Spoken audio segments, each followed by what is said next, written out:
Noddy, Noddy's Perfect Job by Enid Blyton. Noddy, Noddy's Perfect Job by Enid Blyton. Noddy woke up in his little house for one and looked around. Through the window he could see his red and yellow car.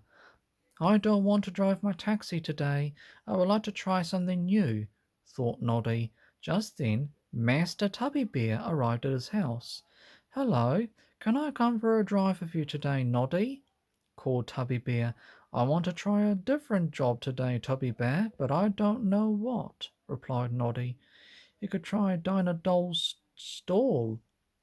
She is having a spring clean and might need some help, said Noddy's friend. Noddy went straight to Dinah Doll's stall in Toy Town. Hello, what are you up to today? said, said Dinah Doll. Hello, Dinah. I'm bored of driving my taxi. Could I help you spring clean your stall? Replied Noddy.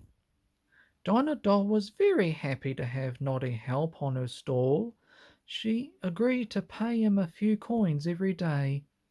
His first job was to help Dinah paint her stall.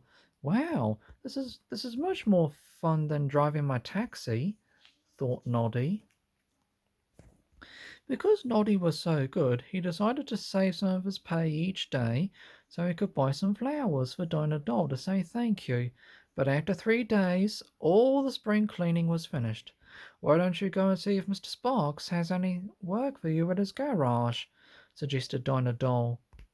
Noddy ran around to Mr. Sparks's garage. Yes, you can come and clean some cars for me. I am very busy just now, and there is a lot of work to do, said Mr. Sparks. Noddy really liked working at the garage. He enjoyed polishing the cars, filling them up with petrol, and driving them back to their owners. He enjoyed it so much he even began to miss his own little taxi. Noddy worked at Mr. Sparks's garage for a whole week. But one day Mr. Sparks told Noddy that he had worked so hard that there was no more work for him to do and he would have to leave. Noddy was very sad, and he thought about how he would earn more money. He was thinking so hard that he left his bag of coins at the garage. That night Noddy went back to fetch his money from the garage. He noticed that the door was open. Suddenly Sly came roaring past in one of the cars being mended at the garage, followed by Gobbo in another. Oh no! What shall I do? Cried Noddy. Noddy jumped onto an old bike and followed the goblins into the dark woods. He went quite a long way before something dreadful happened. One of the wheels fell off his bike. Bump! Noddy couldn't go any further. Oh, what will I do? Wailed Noddy. Who's that? Who's there? Called a voice from the dark. Noddy jumped, but it was only his friend Big Ears. Noddy told Big Ears everything that had happened to him that night. Don't worry. Come, come back to my house tonight, and in the morning we will go and tell Mr. Sparks exactly where his cars are, said Big Ears. Those naughty goblins would have hidden Those naughty goblins will have hidden the cars deep in the dark woods. In the morning, Big Ears decided to take a walk out into the dark woods to see if he could find out exactly where Sly and Gobbo had hidden the cars.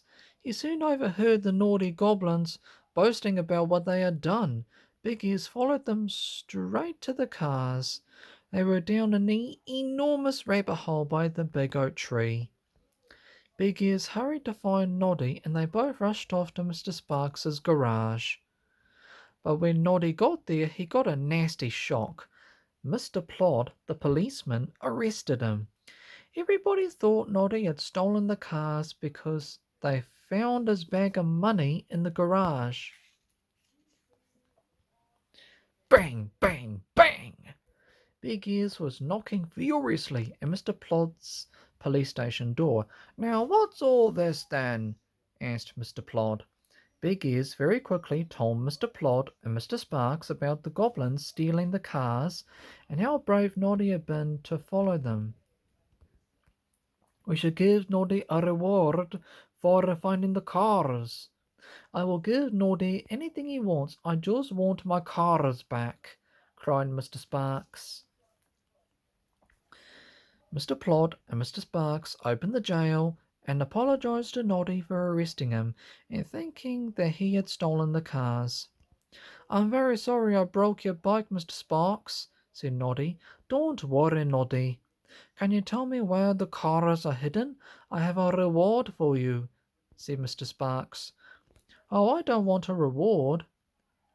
Big Ears knows where the Big Ears knows where the cars are," replied Noddy. "The cars are in the dark woods in a large rabbit hole by the big oak tree," Big Ears told them. Everybody rushed to the dark woods. Mr. Plod stopped Sly and Gobbo and asked them to tell him where the cars were hidden, but they wouldn't tell. "Then take me to the rabbit hole by the big oak tree," said Mr. Plod. They took Mr. Plod to the big oak tree, and there were Mr. Sparks's cars. "Well, do you have anything to say for yourselves?" asked Mr. Plod. The goblins apologized, and Mr. Plod fined them 1 bag of gold coins each for stealing the cars. Mr. Sparks got into one car and Mr. Plod got into the other, and they drove back to Toy Town. Noddy and Big Ears began to walk to Toy Town.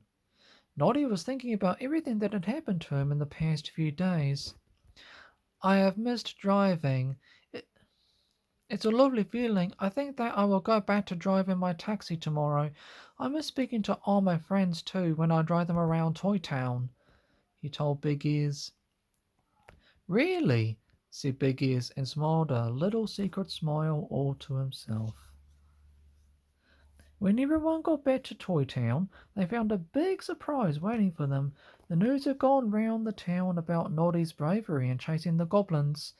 There was a big feast prepared in the town square for Noddy and his friends. The jellies were wobbling in their dishes alongside plates of sandwiches and enormous ice creams. It really was a wonderful sight.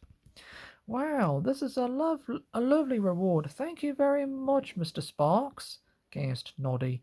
"Oh no, Noddy, this isn't your reward. Look over there," replied Mr. Sparks. Noddy looked. He saw a car, a very little red and yellow car, just big enough for 2 people. It was Noddy's taxi. There was a note on the front.